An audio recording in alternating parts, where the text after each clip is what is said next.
Kaixo, ongi etorria. Aurrez ikusi dugu nola ateratzen diren poligonoen oinarria, altura, aldea, apotema, diagonala eta abar. Eta orain, elementu horiekin azalerak kalkulatuko ditugu. 9 irudi ikusiko dugu. Eta era hortara, jakingo ditugu 9 formulak nola aplikatu daitezke. Lehenengoa, hau izango da. Ematen digutenean, karratua edo lauki bat. Hortarako, bat bakarra behar dugu, aldea. Zergatik, bere formula dagoen sinplena delako. Azalera berdin, aldea berbi. Zer bada aldea? 7. Alde guztiak 7 direlako. Orduan egingo dugu, erantara. A berdin, 7 berbi. Eta hori da, 59. Eta unitateak ez dira zentimetroak, dira karratuak, azalera karratutan esaten delako. Hau izango litzake, lehenengo formula. Bigarrena, izan berrian laukia edo karratua dugu lauki zuzena. Orduan, lauki zuzena dugunean, bi datu behar ditugu, oinarria eta altura. Eman daiteke adibidez, diagonala. Baina diagonala ematen badigute, izango da altura ateratzeko edo oinarria ateratzeko. Eta honen formula zein da? Honen formula da A berdin, oina bider altura. Oina bekin jartzen da eta altura H batez. Orduan, azalera berdin, oina 8, bider altura 5. 8 bider 5, 40. Orduan dira, 40 zentimetro karratu. Ikusten duzu bezala, bi irudi hauen azalerak kalkulatzea oso erraza da. Goiko irudia erronboide bat da. Eta bitartean bekoa erronbo bat. Zer diferentzi dagoen? Bean alde guztiak berdinak direla, eta goian ez daude bi paralelo eta beste bi paralelo. Zein da erronboidearen formula? Lauki zuzenaren berdina. Gogoratu zaitez. Jarri dugu, azalera berdin, oina bider altura. Ematen badigute hemen bezala, 20 bekoa dela, 20, orduan oina da 20. B berdin 20. Goikoa ere, oina da 20. Eta altura zein da? 10 ez. Altura beti da perpendikularra. Orduan, hemen 8 izango litzake. H, 8. Horran guk egin behar duguna da, oina bider altura, azalera, beraz, 20 bider 8. 160 metro karratu. Metrotan ari geralako. Errongoan, 3 datu egon daitezke. Aldea, adibidez, 5 dela, diagonal handia 8, diagonal txikia 6. Eta azalera kalkulatzeko formula da diagonal handia bider diagonal txikia zati 2. Beraz, aldea ez dugu jakin behar azalera jakiteko. Ezagutu behar dugu bere perimetroa kalkulatzeko, baina azalerarentzat ez. Orduan, 8 zer da diagonal handia. 6 zer da diagonal txikia.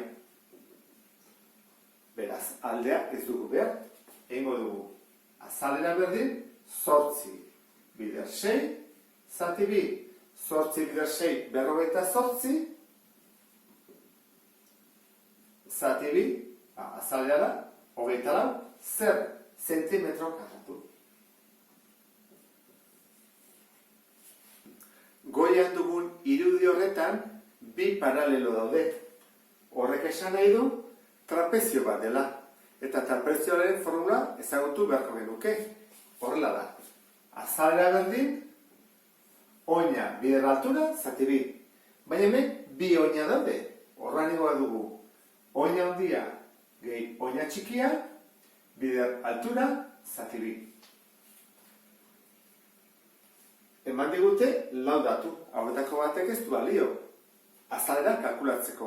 Balioko du perimetroa ezagutzeko. Hogeita hamar ze izango da? Izango da, oina handia, beraz. B handia da hogeita hamar. Eta B txikia, goikoa, hogei. Eta altura perpendikularra da, 10 da, 15 ez da altura. Orduan, H, 10.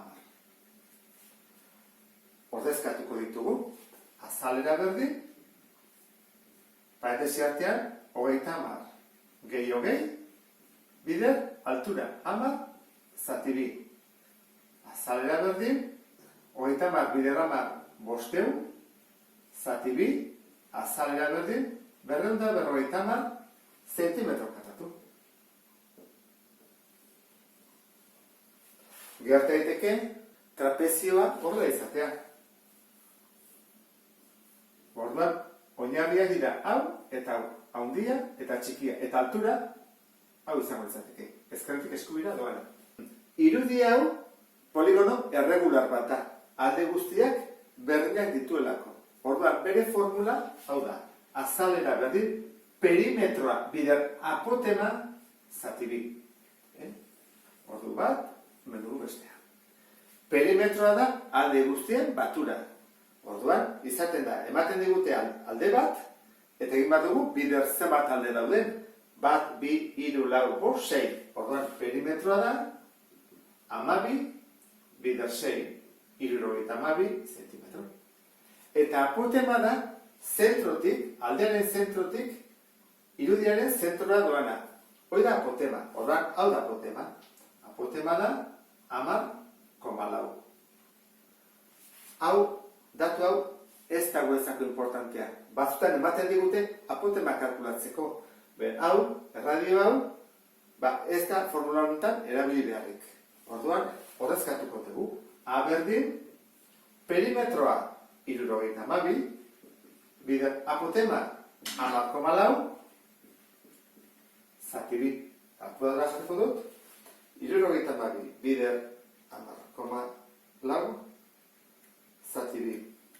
Eta ematen digun, azalera, 374,4 zentimetro karratu.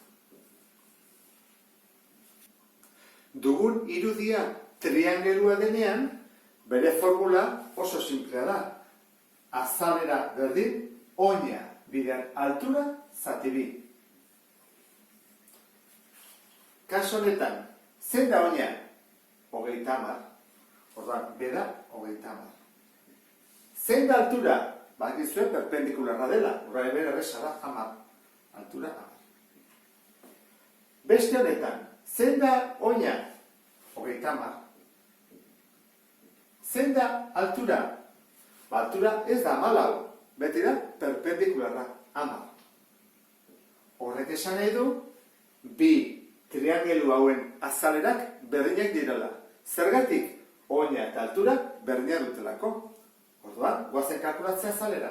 Azalera berdin, oina 30, bider altura 10, zati bi. Azalera berdin, hau da, 300, zati bi, 150 zentimetro karratu. Hauek dira azkeneko bi irudiak, zirkuloa eta sektore zirkularra. Baldin badakizu formula, azalera oso erresa da kalkulatzen. Zergatik? Begira, azalera da pi bider erradioa berbi. Beraz, erradioa baldin badakigu, oso erresa da kalkulagailuakin kalkulatzen. Eta nola egiten da hori? Goazen pentsatzen hemen, hau zer da? Zentrotik pasatzen bada, eta baldin badikua, zirkunferentziaren punta horretik bestera, hori da diametroa. Eta diametroak ditu, bi erradioaren luzera. 10 eta 10. Beraz, erradioa da 10. Zer jarriko dugu hemen? Azalera berdin, pi bider 10, berbi. Pi badakizue, 3,4 dela, eta kalkulagailuak egiten duena da, zehatzago kalkulatu ezta. Horren egingo duguna da, pi bider 10 berbi. Eta atatzen zaigu, 314 borobilduta 16 zentimetro karratu. Ikusten duzu bezala, orain arteko formularik errexena, datu bat bakarra behar dugulako. Sektore zirkularraren formula zailagoa da.